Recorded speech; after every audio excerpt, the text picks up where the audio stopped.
Doctor Mohammad Yunus আমার ছেলেকে সেনাপ্রধান বানাই দেখ, বানাবে, একটা কানে শুনতে পায় না। সরকার আমাদের যে টাকা অনুদান দিয়েছে এটা হিসাবে আমাদের অপমান করা হয়েছে। স্কুলে এখনো যেতে পারি না, স্কুলে যেতে অনেক ইচ্ছা করে, বাট আমার যে বডি কন্ডিশন এটার জন্য এখনো স্কুলে যাওয়া এখন পসিবল না।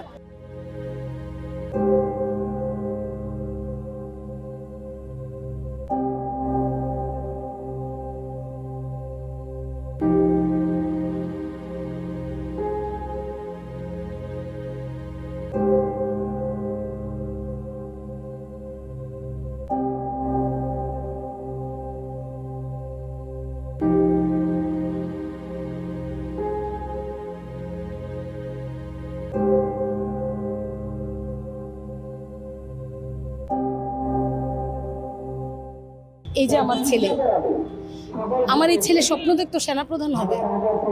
আমার ছেলে একটা কানে শুনতে পায় না, একটা কান একদম ড্যামেজ হয়ে গিয়েছে। এখন ডক্টর মোহাম্মদ ইউনূস স্যারের কাছে বলবো যে ওনার 5 লক্ষ টাকা দিয়ে আমি কি করব বলেন।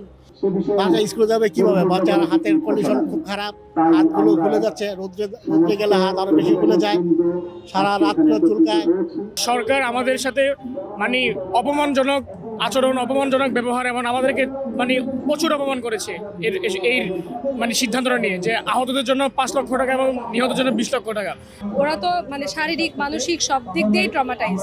যেমন শারীরিক ক্ষতিগ্রস্ত হয়েছে, মানসিকভাবে ট্রমাটাইজ। এখনো রাত্রে ঘুমাতে পারে না, ভয় পেয়ে ওঠে, সারাক্ষণ ভয়ের মধ্যে থাকে। তারপরে ওদেরকে রাখা, ওদেরকে সবসময় ঠান্ডার মধ্যে রাখতে হয়, মানে রোদ্রে যাওয়া যাবে না।